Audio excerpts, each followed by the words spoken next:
pagi, Upasaka dan Pasika, terpujilah Sang Buddha, Namo Buddhaya.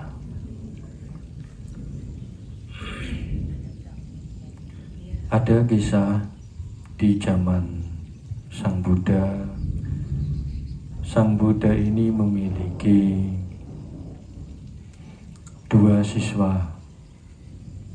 Dua siswa yang selalu mendampingi beliau, yaitu Bante Sariputta dan Bante Moggallana.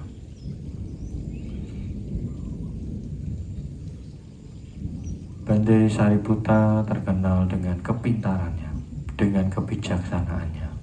Bante Moggallana terkenal karena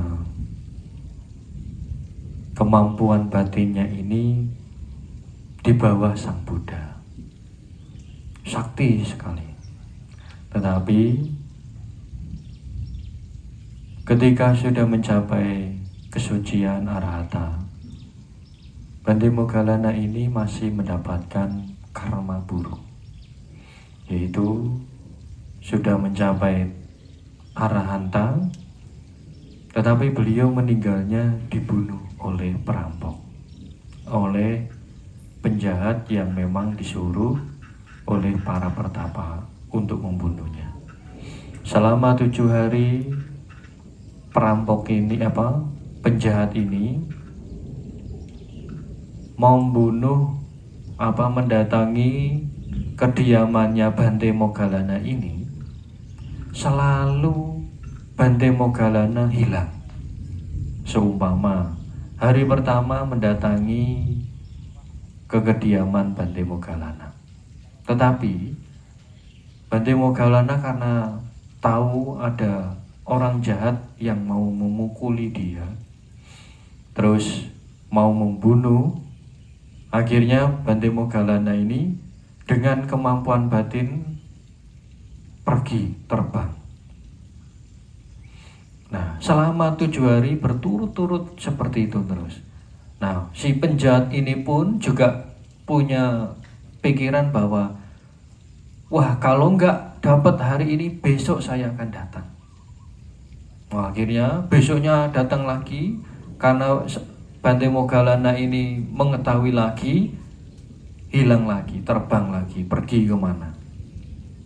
Tetapi selama ke hari yang ke-7, Bante Moggallana ini tidak bisa hilang.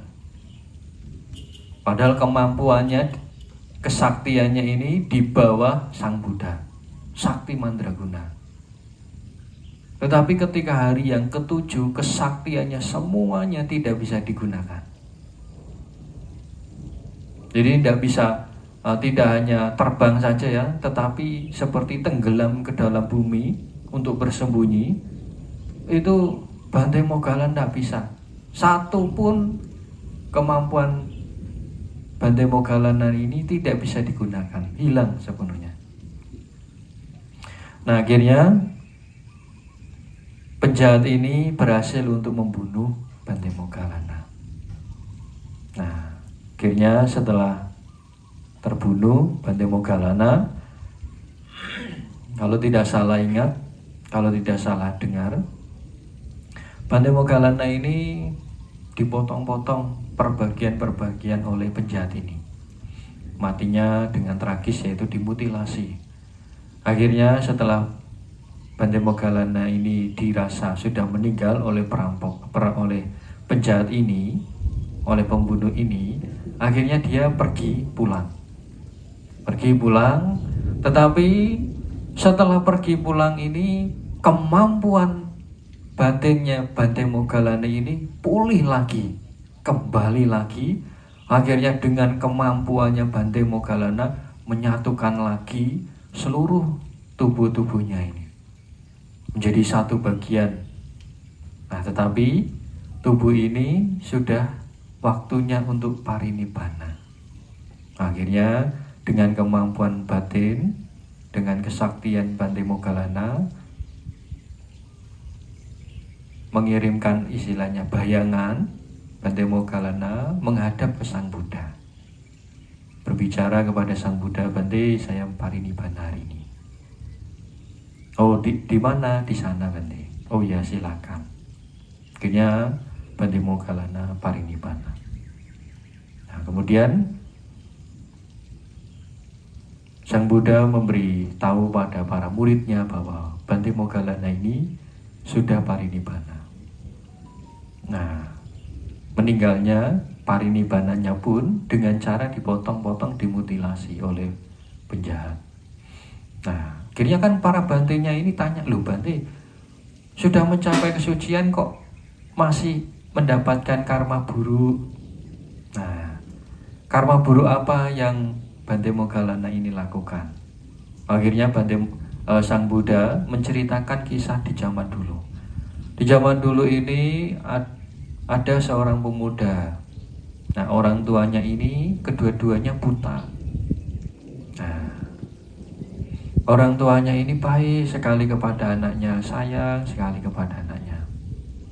Nah, tetapi kedua orang tua ini selalu mendorong anaknya ini untuk cepat-cepat buru-buru nikah. Nah, tetapi anaknya ini menolak untuk nikah. Nah, akhirnya si orang tuanya ini cari perempuan, akhirnya dapat perempuan. Nah, mau nggak mau anaknya tetap menikah sama anaknya ini. Setelah menikah, si istrinya ini mengatakan bahwa oh ya, nanti kalau saya sudah jadi istri kamu, orang tua kamu yang buta ini saya akan rawat dengan baik. Nah, tetapi setelah nikah, mungkin awalnya dirawat sekali, 2 kali, tetapi kelamaan si istrinya ini menjadi kerepotan, menjadi muak sendiri terhadap orang tua suaminya. Kesel, kerepotan, kesel. Akhirnya dia memberitahu sama suaminya, saya itu tidak suka orang tua kamu lagi. Susah sekali untuk diatur, susah sekali untuk dirawat. Akhirnya suaminya ini tidak menghiraukan, mengabaikan ucapan istrinya ini. Nah, tetapi hal yang kedua, dia punya cara agar suaminya ini mempercayai dia. Akhirnya dia menyiapkan tanah merah itu disebarkan ke lantai-lantai rumahnya. Kemudian biji-biji disebarkan, terus sama batang-batang pohon atau kulit-kulit pohon ini disebarkan di rumahnya. Nah, ketika suaminya datang, siapa yang berbuat seperti ini? Kenapa kok berserakan seperti ini? Itu loh orang tua kamu yang buta itu. Wah, akhirnya mulai dia percaya. Nah, menyuruh orang tuanya ini gimana caranya agar tidak tinggal lagi dengan istri dan suaminya ini. Akhirnya, baiklah istriku, tenang saja, saya ada ide untuk menyingkirkan kedua orang tua saya. Akhirnya membujuk orang tuanya, memberitahu bahwa ada kerabatmu yang menunggu kedatanganmu. Mari besok kita ke sana. Oh ya, baik anakku. Akhirnya besok disiapkan keretanya, orang tuanya dituntun masuk ke dalam kereta. Kemudian dia berangkat di tengah-tengah hutan yang lebat. Nah, dia turun, terus si kuda ini, kuda atau sapi gitu, talinya ini dikasihkan turun, kemudian si tali ini diberikan kepada si orang tuanya. Pegang erat-erat ya, Pak, Ma. Karena di depan itu banyak penjahat, perampok. Nah, di sini adalah hutan-hutan lebat. Jadi tidak ada orang yang bisa membantu kita. Nah, akhirnya saya turun duluan. Saya mau ngecek situasi keadaan ada perampok atau tidak. Akhirnya, baiklah anakku, tetapi hati-hatilah. Nah, akhirnya dia turun, kemudian dia lari, ngumpet di mana dengan suara yang dia membuat suara-suara yang mengerikan seperti perampok, berisik gitu. Wah, akhirnya terdengar oleh orang tuanya ini. Orang tuanya malah punya pikiran, wah itu perampok ini, jangan-jangan. Wah, akhirnya menyuruh anaknya, anakku pergilah gitu. Nggak usah ngurusin orang tua kamu ini sudah tua. Udah kamu pergi aja dari perampok-perampok ini. Takutnya nanti kamu diapa-apain. Wah, akhirnya anaknya ini mendengar ucapan dari orang tuanya seperti itu. Dia juga menjawab dengan suara yang kecil sekali. Nah, suara yang punya rasa takut kepada si perampok ini. Akhirnya setelah itu orang tuanya karena sudah mempercayai, karena buta, ndak lihat kanan kiri segala macam, hanya mendengar suara suara banyak kawanan-kawanan perampok. Akhirnya si anaknya ini langsung mulai memukuli si orang tuanya sendiri. Wah, dipukulin sampai mati. Nah, setelah mati dia pergi karena orang tuanya ini sudah mati di tengah-tengah hutan yang lebat. Wah, dari perbuatan inilah para biku bahwa Bante Moggallana masih menerima buah dari perbuatannya masa lampau. Dan ketika itu Sang Buddha menjelaskan, oh para biku, karena perbuatan buruk yang telah dilakukannya pada salah satu kehidupannya di masa yang lampau, dengan membunuh ayah dan ibu yang buta, ia harus menerima kematiannya dengan cara yang mengerikan seperti ini. Inilah kelahiran yang terakhir di dalam lingkaran sangsara ini. Meskipun ia telah menjadi orang suci, ia tetap tidak dapat melarikan diri dari akibat perbuatan buruk yang telah dilakukan.